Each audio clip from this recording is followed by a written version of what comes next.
Hello friends, तो हम कर रहे थे अपने क्लास 11th का चैप्टर नंबर 4 जो हिस्ट्री का था, द सेंट्रल इस्लामिक लैंड का पार्ट 8 कर रहे हैं हम, जिसमें हम अपनी 8th हेडिंग पे पहुंच चुके हैं। That is economy, agriculture, urbanisation and commerce. कि अब उस टाइम पे इकोनॉमी कैसी थी, कैसे एग्रीकल्चर पे काम होता था, कहाँ कहाँ होता था, कहाँ कहाँ अर्बनाइजेशन हुआ और कैसे कॉमर्स ने डेवलप किया, लाइक वहाँ की कॉमर्शियल सेक्टर कैसा था। आपको जानने को मिलेगा कि किस तरह से चेक की जो हम स्टार्टिंग करते कि आज हम लोग चेक का यूज़ करते हैं, मतलब क्रेडिट कार्ड्स वगैरह से पहले चेक बहुत प्रेवलेंट था, ठीक है, और अब भी है, मतलब ऑफ कोर्स अब भी है। तो वो स्टार्टिंग यहाँ से हुई थी थोड़ा थोड़ा। अब हम पढ़ेंगे कैसे कैसे। तो देखो यहाँ पे क्या था, एग्रीकल्चर की जो लैंड थी, एग्रीकल्चर एक प्रिंसिपल ऑक्यूपेशन था, सभी लोग काफ़ी करते थे। तो जब भी किसी भी राजा कोई भी ऑक्यूपाई करता था, कोई भी जगह कॉन्कर करता था, तो वो उनकी उस मतलब एग्रीकल्चर को कभी नहीं छेड़ता था, क्योंकि ऑब्वियसली उसे उससे फ़ायदा होने वाला था। जो इस्लामिक स्टेट था उसने भी इसमें कोई चेंजेस नहीं करे, ठीक है। बड़े और छोटे जो किसान थे सभी को उन्होंने काम दिया, अपने स्टेट के अंदर ऑन किया रखा। इराक और ईरान की बात करें तो वहाँ पे बहुत ही फेयरली कल्टीवेशन होता था, हर यूनिट पे किसान कल्टीवेशन करता था। इससे क्या होता था, जो राजा वगैरह थे वो टैक्स कलेक्ट करते थे, ऑब्वियसली हमें पता है, भले ही वो ससानिया राजा हो, ससानी लोग थे, या फिर जब इस्लामिक पीरियड आ गया प्रॉपर वो वाला, यानी कि ईरान वाले जो शासक थे वो वाले भी, और जो इस्लाम वाले लोग थे वो भी, उन सबके टाइम पे टैक्स लेके अपना गुजारा करना बहुत ही कॉमन सी बात थी, बहुत ही इंपॉर्टेंट सी बात थी। अगर हम इन एरियाज़ की बात करें तो इसके अलावा हमें बहुत ज़्यादा पास्टोरल लोग भी मिलते हैं, यानी कि जो एग्रीकल्चर सिस्टम के साथ साथ क्या करते थे, अपने मतलब पशुपालकों का काम भी करते थे, वो रखते थे। अब उनके पास लैंड जो थी एक तरह की गाँव में कॉमन प्रॉपर्टी होती थी। Land was a common property of the village की कॉमन प्रॉपर्टी मानी जाती थी, जहाँ पे कोई भी लोग अपने पशुओं को चरा सकते थे आके, ठीक है।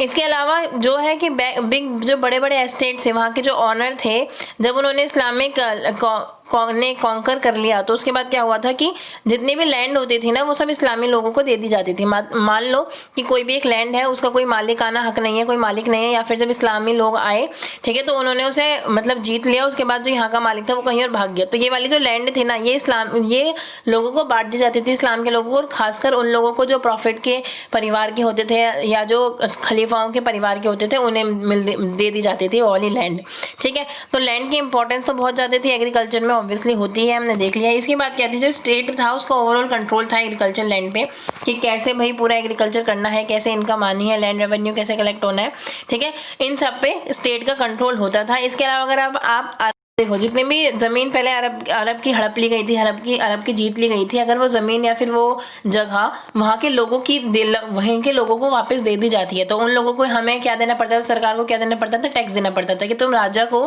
टैक्स दोगे क्योंकि हमने तुम्हारी जो लैंड है वो तुम्हें वापस कर दिया, कि तुम उस पर काम करो, तो उसका टैक्स हमें मिलेगा। और वो टैक्स कितना होता था, या तो प्रोडक्शन का हाफ, कि जस्ट 50% हमें दे दो, या फिर 5th यानी कि 1/5 पोर्शन हमें दे दो। ये डिपेंड करता था कि भाई एग्रीकल्चर कैसा हुआ है या कल्टीवेशन कैसा हुआ है, ज़्यादा है या कम है। इसके अलावा अगर हम बात करें तो जो मुस्लिम लोग थे उन्हें थोड़ा टैक्स में रिलैक्सेशन था, कि लगभग उन्हें सिर्फ 1/10 ही देना पड़ता था। तो इस वजह से क्या हुआ, कम टैक्स पे करने के लिए जो नॉन मुस्लिम लोग थे उन्होंने भी मुस्लिम धर्म को अपनाना शुरू कर दिया। तो अब जैसे सब लोगों ने मुस्लिम धर्म को अपनाना शुरू कर दिया, तो स्टेट की जो इनकम थी वो कम हो गई। जैसे स्टेट की इनकम कम होने लगी तो उन्होंने क्या किया, पहले तो इस कन्वर्जन को यानी कि धर्म परिवर्तन को कम करा। जैसे हम जानते हैं ना, हमने एक बात पढ़ी थी कि एक मतलब जब एक राजा का वो एक संस्था आ गई थी इस्लाम में, तो बीच में क्या हुआ था कि इस्लाम धर्म को इतना प्रेवलेंट नहीं किया गया था, बल्कि ऐसा राज्यों से प्रेवलेंट किया गया, ठीक है, शायद अब्बासी कल्चर में था ये, ठीक है।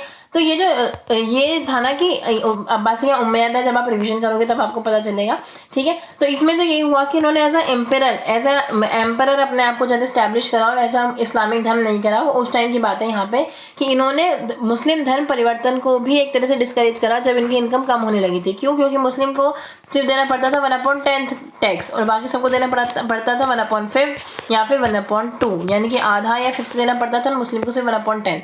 तो जब टैक्स के चक्कर में सब लोग धर्म परिवर्तन करने लगे, धर्म के लिए तो फायदेमंद था लेकिन सरकार के लिए फायदेमंद नहीं था, तो उन्होंने क्या करा, पहले तो धर्म कन्वर्जन को रोका, और उसके बाद क्या करा, यूनिफॉर्म पॉलिसी ला दी टैक्स की, चलो छोड़ो कि हम ना किसी को आधा दे रहे ना 5th दे रहे, तो सबको on an average same he tax देना पड़ेगा। बाद में ये आ गया, ठीक है। फिर एक चीज़ ये भी उन्होंने इंश्योर करी कि जो लैंड है ना, जिस भी अथॉरिटी, जिस भी ऑफिसर के पास कोई लैंड है जहाँ से उसे अपना टैक्स लेना है, उस लैंड से मिलने वाले पैसों से वो अपनी इनकम, पर्सनल इनकम भी कलेक्ट कर सकता है, ठीक है, यानी कि इकताज से पर्सनल इनकम भी ली जा सकती है।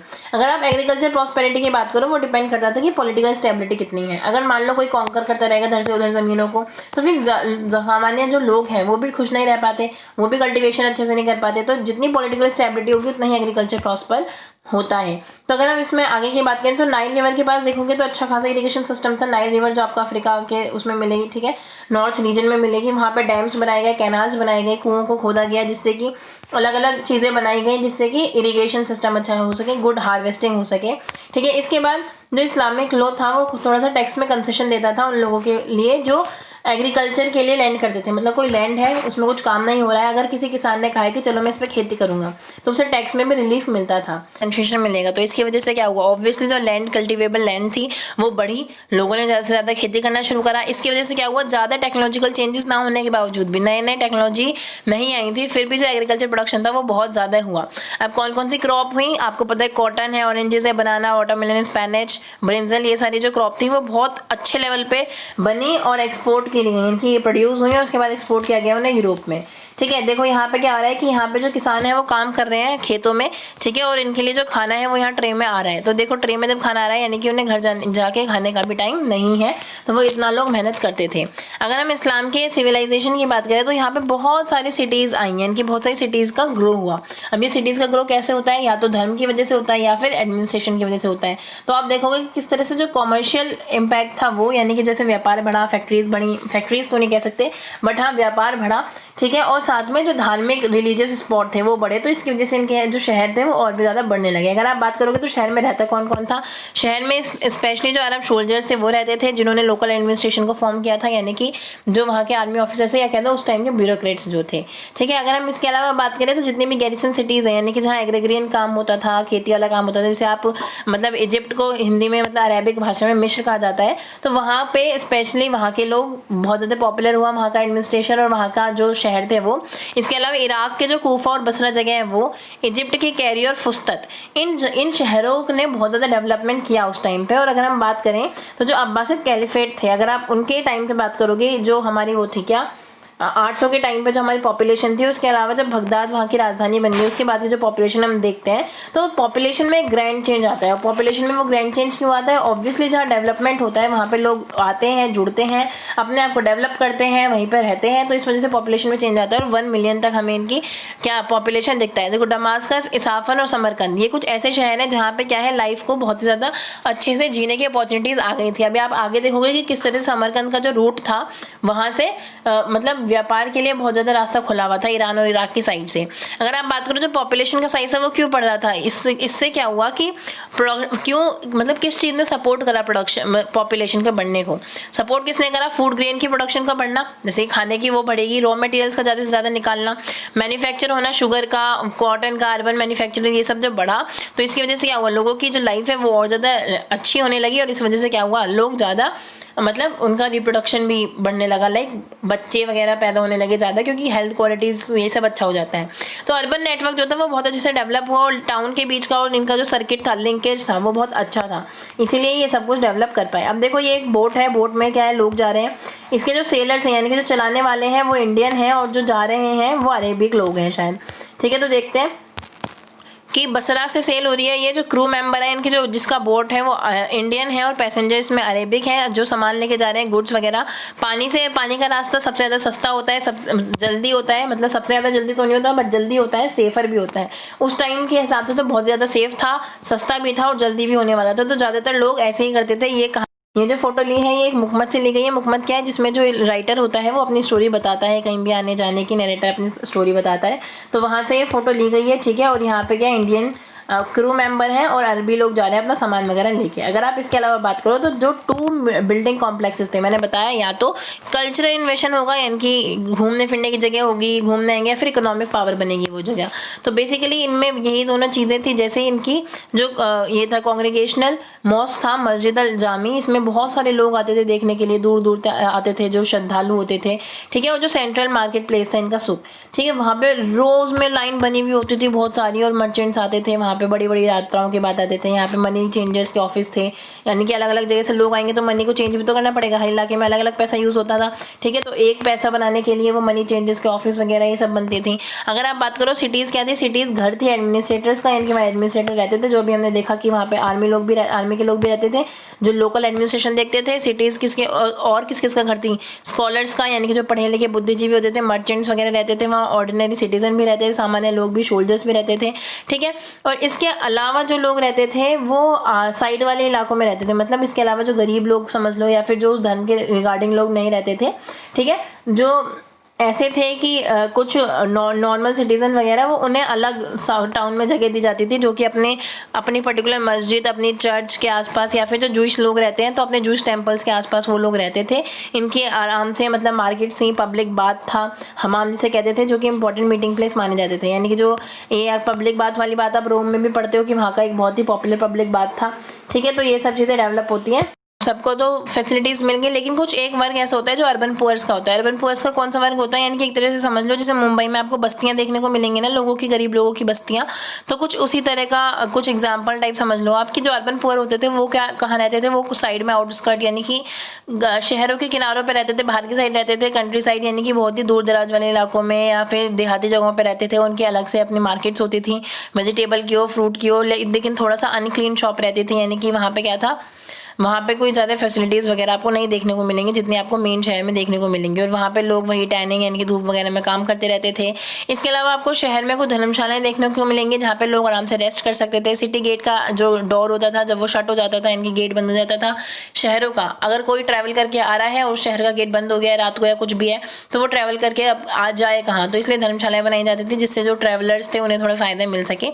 इसके अलावा जो वेरिएशंस थी किसमें, शहर के नेचर में या वो किसी भी तरह से, वो फ़र्क, मतलब फैक्टर्स क्या हैं जो अफेक्ट करते हैं, या तो उसका लैंडस्केप यानी कि वो जोग्राफिकली कैसा है, पॉलिटिकल ट्रेडिशन कि वहाँ पे राजा बार बार चेंज हो रहे हैं, क्या हो रहा है क्या नहीं हो रहा है, हिस्टोरिकल इवेंट्स कि पहले क्या हुआ था फिर क्या हुआ था। इससे क्या होता है, पूरे शहर का पूरा जो सिस्टम होता है वो अफेक्ट करता है, ठीक है। अगर हम इसके अलावा बात करें जो पॉलिटिकल यूनिफिकेशन है, यानी कि जब पॉलिटिकली जब हमने जगहों को जोड़ा, अर्बन लोगों की जो डिमांड थी वो बढ़ी, तो इससे जो लग्जरियस लाइफ थी वो और ज़्यादा बढ़ी, सर्किट बढ़ा, उसका एक्सचेंज का सर्किट बढ़ा, ठीक है।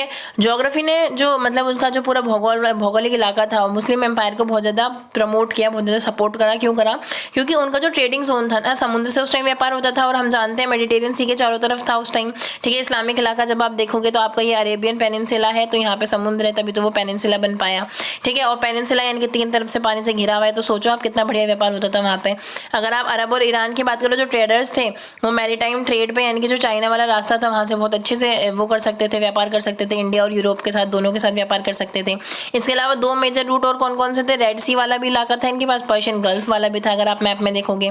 इसके अलावा जो हाई वैल्यू गुड्स थे जो कि लॉन्ग डिस्टेंस के लिए सूटेबल थे, यानी कि बहुत लंबे रास्ते में एक जगह से दूसरी जगह लेके जाना है, और इसके बाद इन्हें रास्ता भी था, तो ऑब्वियसली वो तो और ज़्यादा पॉपुलर होना ही था। यानी कि सामान वगैरह जैसे कोई मसाले लाने हैं, जैसे भारत से कोई मसाले लाने हैं, कोई टेक्सटाइल का है जो यूरोप से लाना है, कुछ और है जो हमें एक्सपोर्ट करना है, गन पाउडर वगैरह कोई भी चीज़ें हमें, यानी कि अरब के लोगों को, तो इनके पास अच्छा खासा रास्ता होता था। जैसे रेड सी पोर्ट था, चाइना से रेड सी पोर्ट तक का, अदन वाला, और फिर गल्फ पोर्ट, ये सारी चीज़ें जब आप मैप में देखोगे तो आपको समझ में आएगा। सेंट्रल एशिया वाला मैप आप खोल के रखना। तो ये जो समुद्र वाले इलाके थे ना, इसके तहत वो काम बहुत अच्छा से करते थे। अगर आप ट्रेड की बात करो तो वो इंडिया से डायरेक्टली ट्रेड बहुत अच्छे से कर सकते थे, ठीक है। ये हमें जेनिजा कलेक्शन से पता चलता है, अभी हम नीचे पढ़ेंगे जेनिजा कलेक्शन ये क्या था क्या नहीं था।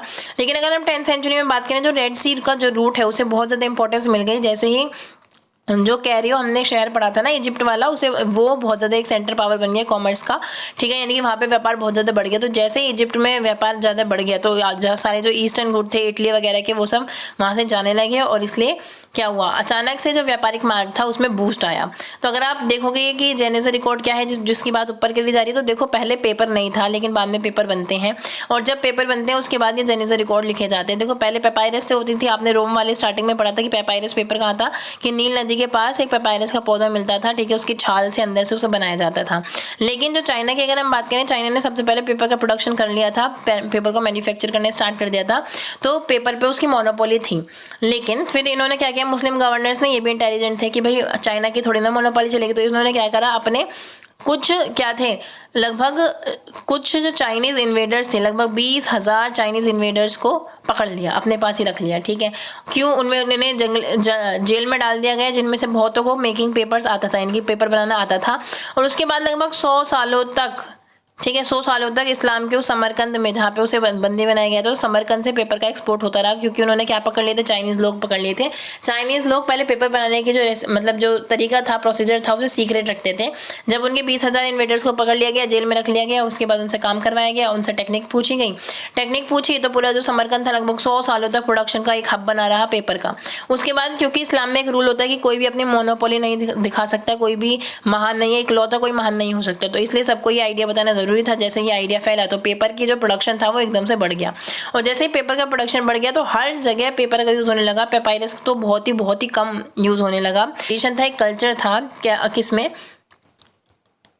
जूइस में एक प्रैक्टिस होती है, यानी कि जो जूइस धर्म है उनका एक मान्यता है कि अगर किसी भी पेपर पे भगवान का नाम लिखा है या नेम ऑफ गॉड पे अगर कोई पेपर लिखा गया है तो उस पेपर को कभी भी डिस्ट्रॉय नहीं किया जाएगा। तो हमें एक लाइब्रेरी एक तरह से समझ लो, या फिर एक तरह का ऐसा स्टोर समझ लो कि हमें वो चीज़ मिली, ठीक है, जो कि हमें 1896 में मिली। एक ह्यूज कलेक्शन मिला मिडीवल जूइस डॉक्यूमेंट्स का, जिसमें कि कुछ भी डिस्ट्रॉय नहीं था। क्यों? क्योंकि वो सब कुछ क्या था, भगवान के नाम पर चीज़ें लिखी गई थी, और उस पेपर को डिस्ट्रॉय करना जूइस परंपरा के खिलाफ था। तो इसके तहत हमें बहुत सारी हिस्ट्री का पता चला।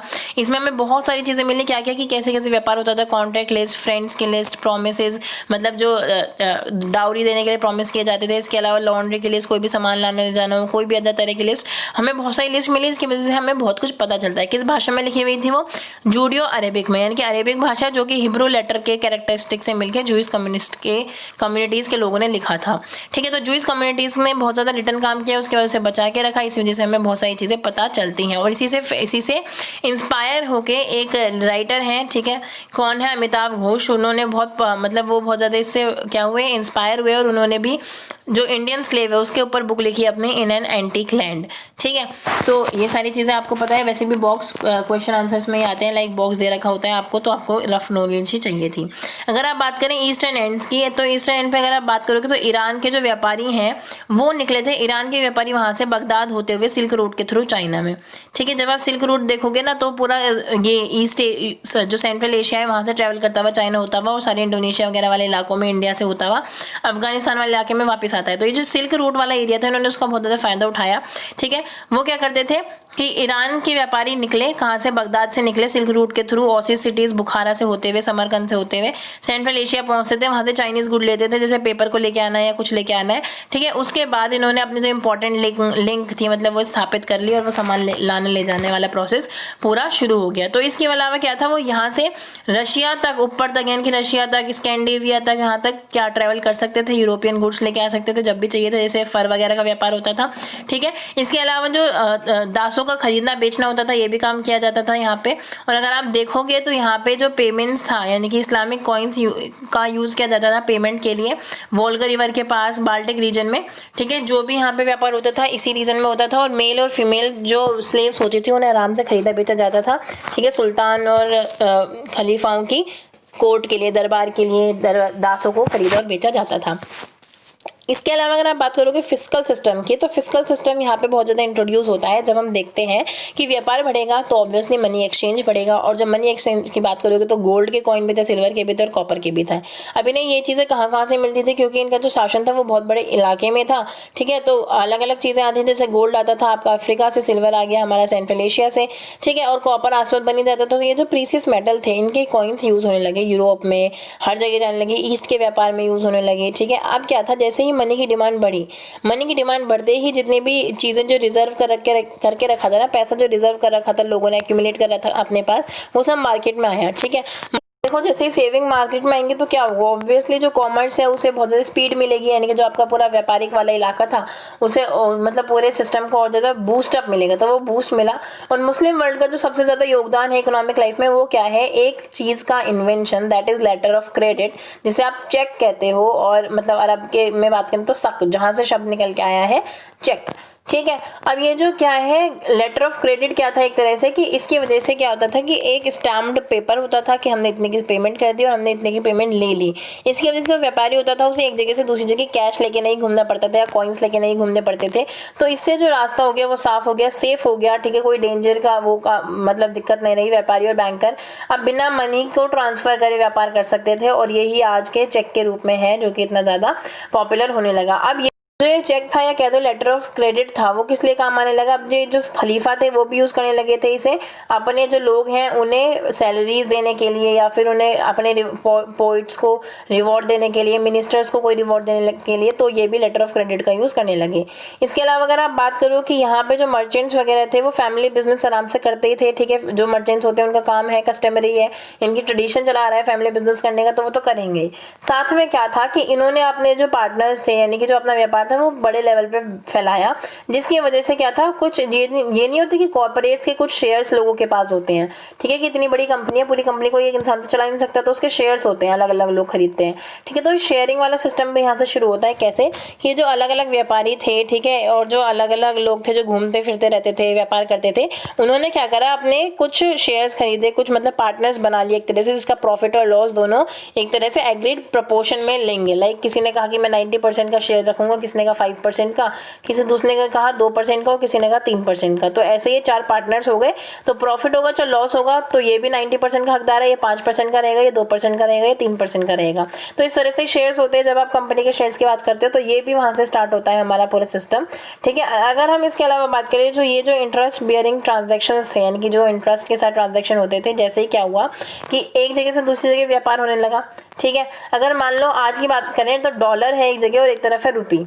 अगर हम $1 की बात करें, लगभग 70 रुपये हम मान रहे हैं, वैसे तो 72 75 चलता रहता है, 70 रुपये हम मान रहे हैं। तो अगर मान लो ऐसे उस टाइम की कोई भी करेंसी ले लो, 1 अरब की दिनारिस वगैरह ले लो, एक कहीं और की यूरो वगैरह ले लो, यूरोप की, तो उन्हें एक्सचेंज करने में कुछ प्रॉफिट, कुछ ट्रांजेक्शन का बचता है ना। मतलब $1 है तुम्हारे पास, ठीक है, और 70 रुपीज़ इनके पास है, तो आपने इसने मान लो तुम्हें 75 रुपीज़ दे दिए कि भाई मुझे इसे डॉलर में चेंज करके दे दो, तो 75 रुपीज़ का वो तुम्हें $1 तो दे देगा। अब बचे क्या, जितने 5 रुपये और बचे, तो 5 रुपये का वो कितना पार्ट डॉलर का देगा तुम्हें, ठीक है। तो इतना नहीं दे पाएगा, तो वो 5 रुपये वो कमीशन रख लेते हैं अपना, ठीक है। तो ये जो एक्सचेंज करने वाले होते थे ना, बिल ऑफ एक्सचेंज वाले जो लोग होते थे या फिर जो करेंसी एक्सचेंज करते थे, वो अपना कमीशन रख लेते थे।